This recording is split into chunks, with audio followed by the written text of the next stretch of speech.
Democratic Republic of Congo.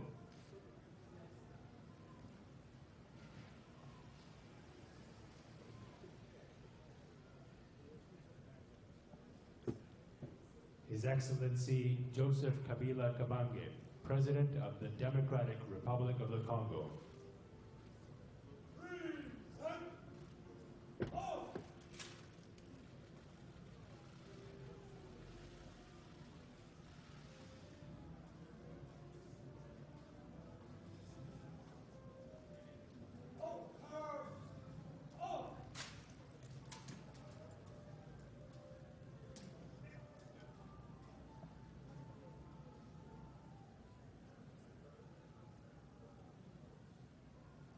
Résultat est le plus tôt possible. Le ministre de l'Agriculture, Pêche et l'Élevage a présidé cet avant-midi la réunion de restitution de la mission d'évaluation du programme intégré de croissance agricole dans la région des Grands Lacs, un projet du gouvernement congolais évalué à hauteur de 150 millions de dollars américains appuyé par la Banque mondiale pour une durée de 5 ans. Objectif, améliorer la productivité agricole, mais également booster l'économie de la République démocratique du Congo. On fait le point avec Elda Lang, c'est s'assurer. Ce projet exécuté en République démocratique du Congo et au Burundi à travers les corridors Bukavu, Uvira et Kalemi a pour objectif l'amélioration de l'intégration régionale dans la plaine de Ruzizi. Il va sans doute booster l'économie de la République démocratique du Congo, a estimé le ministre de l'Agriculture, Pêche et Élevage, Émile Christophe Mota. C'est un projet très important pour la République démocratique du Congo, surtout dans cette partie du pays qui est la plaine de la Ruzizi, qui prend 4 pays. Vous savez que cette plaine est emprise par les groupes armés que nous devons éradiquer et anéantir. Et là, toutes nos populations seront occupées. Donc c'est un projet qui arrive à point nommé pour booster notre économie et notre agriculture dans le pays. Amadou Marba, chargé des projets à la Banque mondiale, explique comment ce projet sera réalisé. Dans le cadre de ce projet, évidemment, il y aura une exécution par les autorités qui le feront à travers des entités de projet, dont une unité nationale de coordination légère sera basée ici à Kinshasa, mais il y aura 2 unités d'exécution pratiques au niveau de Bukavu pour le sud Kivu et à Kalemi pour le Tanganyika. Le programme intégré de croissance agricole dans la région des Grands Lacs a une durée de 5 ans et est financé à hauteur de 150 millions de dollars américains. Il pourra démarrer d'ici le mois d'octobre 2016. Par contre, son approbation est attendue le 21 juin prochain. Bonne nouvelle pour le tourisme congolais, le parc national de Virunga est désormais classé dans le top 20 des destinations touristiques du monde.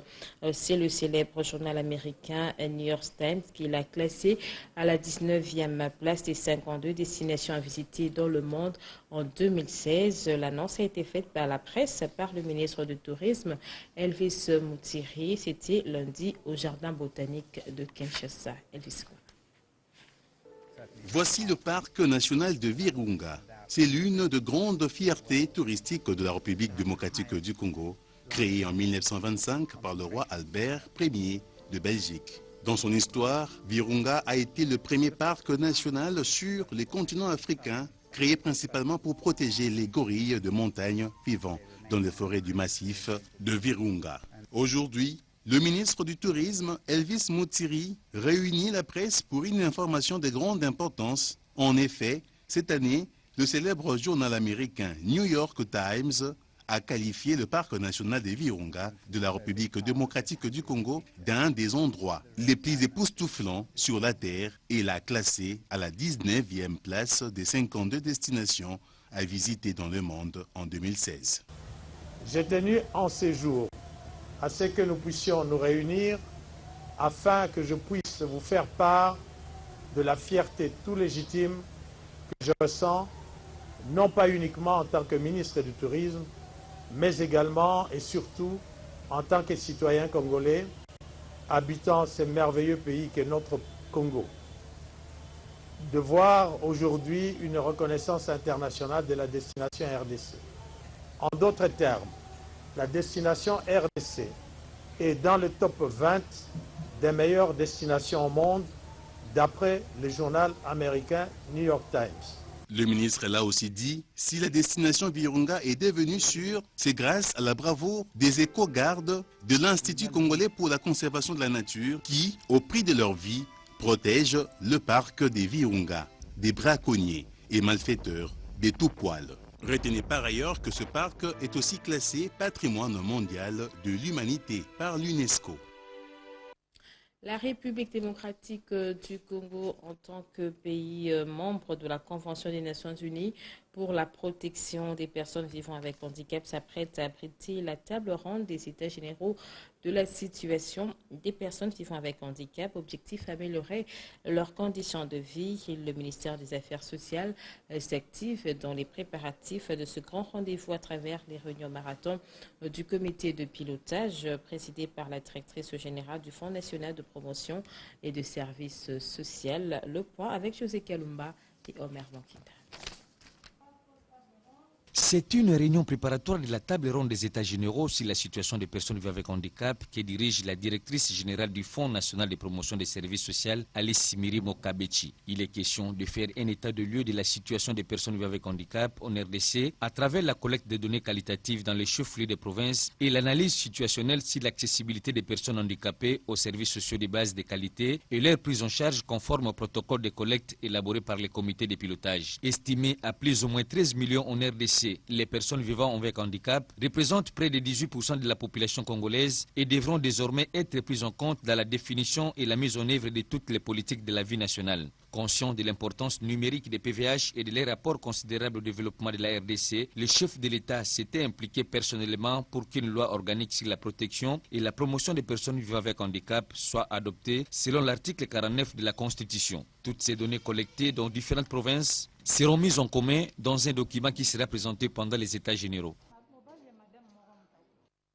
La Société congolaise de droits d'auteur et droits voisins dispose désormais d'un véhicule pour le transport de son personnel acquis sur fonds propres. Le bus a été remis officiellement au directeur général par le président du conseil d'administration hier mardi au siège de cette entreprise, Rosie Motela Mokendi, pour la suite.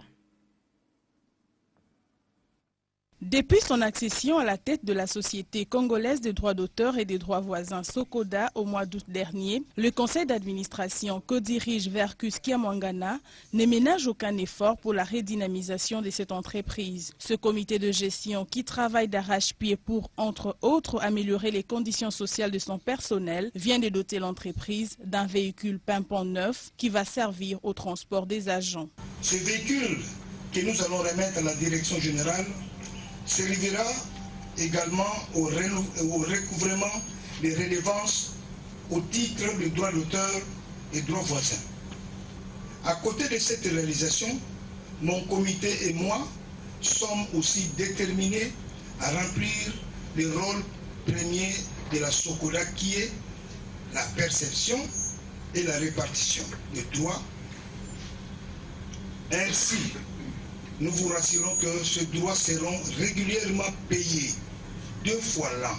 Le directeur général de la Sokoda, Gérard Mouaka, qui a au nom des agents réceptionné le véhicule, a promis d'en faire bon usage. Nous allons veiller à ce que ces bus servent à la raison pour laquelle il nous a été offert, c'est-à-dire pour des raisons strictement professionnelles.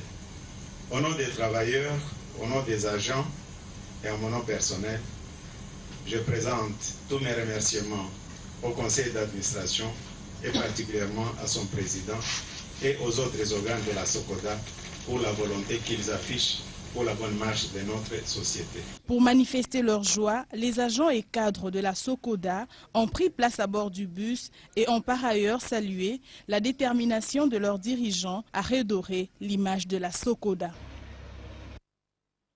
La lutte contre le cancer est une affaire de tous. C'est dans ce sens qu'une institution bancaire de la place a organisé une grande campagne de sensibilisation et de dépistage volontaire du cancer du sein et du col utérin. Question d'interpeller les femmes à mieux connaître leur état clinique pour se mettre à l'abri. Chaque jour, mois et année, plus d'une personne meurt du cancer. Une maladie qui touche de plus en plus les personnes sans distinction d'âge et de sexe. Existant sous plusieurs formes, parmi lesquelles les cancers du sein et du col utérin, le cancer est une maladie douloureuse, dangereuse, incurable et meurtrière dans la plupart des cas. Les femmes âgées de 35 ans et plus sont les plus exposées. Face à ces tableaux sombres, une institution bancaire de la place a organisé une grande campagne de sensibilisation et de dépistage volontaire du cancer du sein et du col utérin. Question d'interpeller toutes les femmes congolaises à se faire dépister volontairement. Une manière de permettre à chacune de mieux connaître son état pour se mettre à l'abri. Plus de 300 femmes ont répondu présent à cet appel clinique en faisant ces check-ups. Ces dernières ont loué l'initiative et ont promis à leur tour d'en faire large écho auprès des autres femmes. Une campagne qui tombe en point nommé, surtout en ce mois de mars, l'ère dédiée. Débuté le 8 mars, c'est vendredi 16 mars au centre Trinité dans la commune de Kassavubu et se poursuivra au centre Lisanga à Lemba Terminus. Dans le cadre des activités liées au mois de la femme, l'église Nouvelle Alliance avec Dieu et NAD, un cycle a organisé une série d'adorations et de louanges à l'intention des jeunes filles de son église. Objectif, les conscientiser à plus de responsabilités pour le développement de la République démocratique du Congo. Papi Baboui nous en parle. C'est une soirée d'adoration et de louanges qui est organisée ce dimanche par l'église Nouvelle Alliance avec Dieu et NAD dans son temple ambassade de Christ de la paroisse des sous-régions ville de Bunia dans la province de l'Ituri. Dans le cadre des activités liées au mois de mars, mois de la femme, le bishop Joseph Kalonji Kaba a organisé cette réunion à l'intention des jeunes filles de son église autour du thème « Que personne ne méprise ta jeunesse ». Extrait du livre de 1 Timothée chapitre 4 au verset 12. Le souci de cet homme de Dieu est de conscientiser la jeune fille, femme de demain, à prendre sa vie au sérieux et la conduire selon la volonté de Dieu. Mais soyez modèle pour les fidèles, en parole, en conduite, en charité, en foi et en pureté. Parole du Seigneur.